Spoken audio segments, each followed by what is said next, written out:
Hello friends, સ્વાગત છે તમારું મારી ચેનલ ધમુસ કિચન એન્ડ બ્લોગમાં. આજની રેસિપી છે સુપરહિટ. એકવાર બનાવો તો વારંવાર ડિમાન્ડ થશે અને બજારના મોંઘા નાસ્તા બંધ થશે. અઠવાડિયે 15 દિવસે એક વખત તો ચોક્કસથી બનાવી શકાય એવી ખૂબ જ ટેસ્ટી બને છે. સૌથી પહેલાં આપણે અહીંયા 3 મીડિયમ સાઇઝની ડુંગળી લેવાની છે. તમારી પાસે જો મોટી ડુંગળી હોય તો તમે એક જ લો તોય ચાલે, અને એક મીડિયમ સાઇઝનું ટમેટું લેવાનું છે. સાથે આપણે એક લીલું મરચું લઈશું અને આ બધી જ વસ્તુને આપણે એકદમ બારીક સમારી લઈશું. તો અહીંયા આપણે ત્રણેય વસ્તુને એકદમ બારીક સમારી લીધી છે. ત્યાર પછી આપણે 1 કટોરી જેટલો ઘઉંનો લોટ લઈશું. આ લોટ આપણે જે રોટલીનો લોટ દળાવતા હોઈએ એ લેવાનો છે, એટલે કે ઝીણો લોટ લેવાનો છે. હવે આપણે લોટમાં સ્વાદ પ્રમાણેનું મીઠું ઉમેરી દઈએ અને અંદાજે 2 ચમચી જેટલું તેલ ઉમેરી દઈએ. તેલ આપણે અહીંયા મોણ માટે વાપરવાનું છે. હવે આપણે આ તેલનું મોણ લોટની અંદર સરસ રીતે લાગી જાય એ રીતે મિક્સ કરી લઈશું. આજે અહીંયા 2 જણ માટે બને એટલો નાસ્તો હું બનાવી રહી છું. તમે જેટલા લોકો માટે બનાવતા હો ને એ પ્રમાણે તમારે લોટનું પ્રમાણ લેવાનું થશે. હવે અહીંયા તેલનું મોણ સરસ રીતે મિક્સ કર્યા પછી આપણે થોડું થોડું પાણી ઉમેરતા જઈએ અને સરસ મજાનો સેમી સોફ્ટ લોટ બાંધીને તૈયાર કરી લઈએ. આજે આપણે જે બનાવી રહ્યા છીએ એ બજારના નાસ્તા કરતાં એકદમ બેસ્ટ, સાવ ઓછી મહેનતે ઘરની વસ્તુથી જ બનશે, પણ સ્વાદની જો વાત કરું તો એકદમ લાજવાબ. ઘરના નાના તો નાના, મોટા સૌને પણ મજા પડી જશે. હવે લોટ તો આપણે અહીંયા બાંધી લીધો છે અને લોટને આપણે બહુ વધારે પડતો ઢીલો કે વધારે પડતો કઠણ પણ રાખવાનો નથી. આ રીતે થોડો સેમી સોફ્ટ રહે એ રીતનો જ રાખવાનો છે. તો હવે લોટને બાંધ્યા પછી આપણે ઢાંકણ ઢાંકી થોડી વાર માટે એને રેસ્ટ થવા દઈએ, જેથી લોટની અંદર ખૂબ સરસ કૂણ આવી જશે. હવે આપણે અહીંયા 7 થી 8 નંગ જેટલી લસણની કળી લીધી છે અને એ લસણની કળીને આપણે ખાંડી લેવાની છે. તો એના માટે મેં અહીંયા ખાણી લઈ લીધી છે. ત્યાર પછી એના અંદર થોડા લીલા મરચાંના ટુકડા ઉમેરીશું અને 1 ચમચી લાલ મરચું પાવડર ઉમેરીશું. થોડું 5 ચમચી જેટલું આખું જીરું ઉમેરીશું અને સ્વાદ પ્રમાણેનું મીઠું ઉમેરીશું. હવે એમાં 1 ચમચી જેટલું પાણી ઉમેરી દઈએ અને આ બધી જ વસ્તુને એકદમ સરસ રીતે ખાંડી લઈએ. અહીંયા પાણી ઉમેરવાથી લસણ છે ને એ સરસ રીતે પીસાઈ જાય છે. ચટણી એકદમ સરસ બને છે અને ખૂબ ઝડપથી પીસાઈ જાય છે.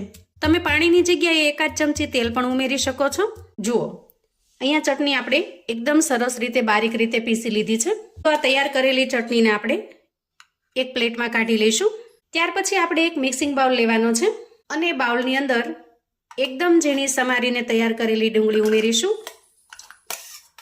અને ઝીણા સમારેલા મરચાં પણ ઉમેરીશું અને એની સાથે એકદમ ઝીણા સમારેલા ટમેટાને પણ આપણે ઉમેરી દેવાના છે.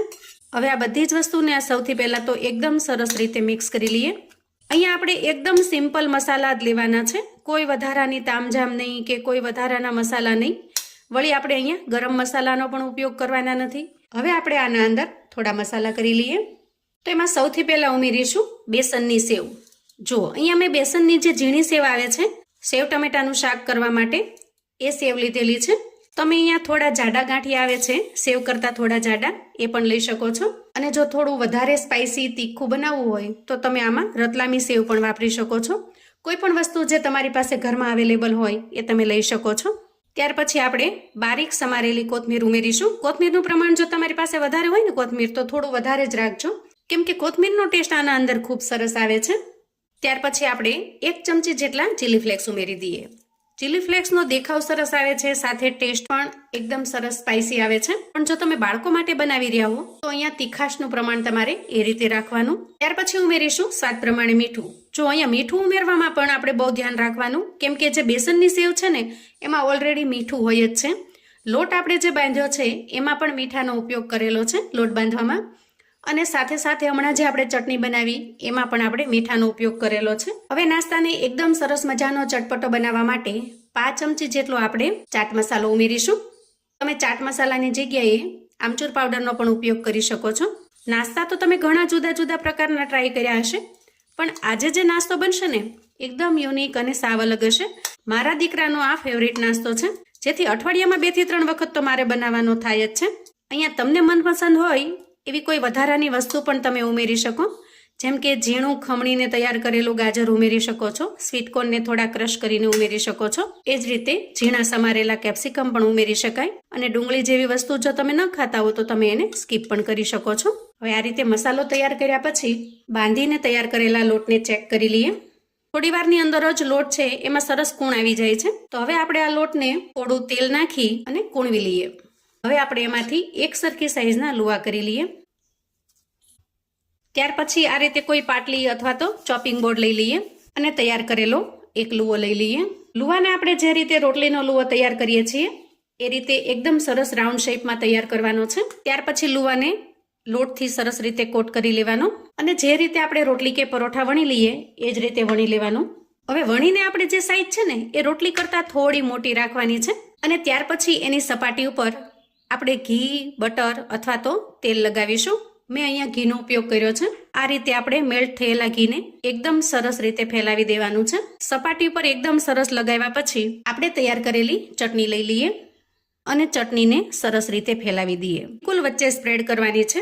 આ રીતે કિનારી છે એને ખાલી રાખવાની છે. હવે આપણે જે સ્ટફિંગ તૈયાર કરેલું છે એમાંથી અંદાજે એક મોટી ચમચી જેટલું સ્ટફિંગ લઈશું અને આમ એકદમ સરસ રીતે એને સેટ કરી દઈશું. ત્યાર પછી આ સાઈડનો જે ભાગ છે એને આપણે એક્ઝેક્ટ વચ્ચે આવે એ રીતે લઈ લઈએ અને એ જ રીતે આપણે આ ભાગને એની સાથે સેટ કરી દઈએ. જુઓ, અને થોડું અમથું હળવા હાથથી આપણે પ્રેસ કરવાનું જેથી આ જે કિનારી છે ને એ સરસ રીતે ચોંટી જાય. ત્યાર પછી આ કિનારીને આપણે ઉપરની સાઈડ ફોલ્ડ કરીશું અને હળવા હાથે દબાવી દઈશું. એ જ રીતે આપણે ઉપરની જે કિનારી છે એને પણ ફોલ્ડ કરી લઈએ અને હળવા હાથે પ્રેસ કરી લઈએ. તો જુઓ, આ રીતે એકદમ સરસ પોકેટ ટાઈપ પરાઠા બનીને તૈયાર થશે. તો જે રીતે આપણે આ પરોઠું તૈયાર કર્યું છે એ જ રીતથી આપણે બાકીના પરાઠાને તૈયાર કરી લઈએ અને પછી આપણે એને એક સાથે શેકી લઈશું જેથી શેકવામાં પણ આપણને સરળતા રહેશે. તો અહીં આપણે 4 લુવામાંથી આ રીતે પોકેટ બનાવીને તૈયાર કરી લીધા છે. હવે આપણે આને શેકવા માટે ગેસ તરફ જઈશું. ત્યાર પછી આપણે ગેસ ઓન કરીશું અને ગેસ ઉપર એક પેન મૂકીશું. પેન થોડું ગરમ થાય એટલે આપણે એમાં 1 ચમચી જેટલું ઘી ઉમેરી દઈએ. તમે અહીંયા બટરનો ઉપયોગ કરી શકો છો અથવા તો બટર કે ઘી ન ફાવે તો તમે તેલનો પણ ઉપયોગ કરી શકો છો. પણ મેં અગાઉ કહ્યું એમ ઘી કે બટરની અંદર જે સ્વાદ આવે છે એ તમને તેલમાં નહીં આવે, એટલે શક્ય હોય તો તમારે ઘી કે બટરનો યુઝ કરવો. હવે ઘી સરસ રીતે ગરમ થઈ ગયું છે તો આપણે જે તૈયાર કરેલું પરોઠું છે એને ઉમેરી દઈએ. પેનની અંદર અત્યારે એક સાથે 2 સમાઈ શકે એમ છે એટલે હું 2 ઉમેરી દઉં છું. થોડી વારની અંદર જ એ નીચે એકદમ સરસ ક્રિસ્પી થઈ જશે એટલે આપણે એની સાઈડને ચેન્જ કરી લેવાની છે.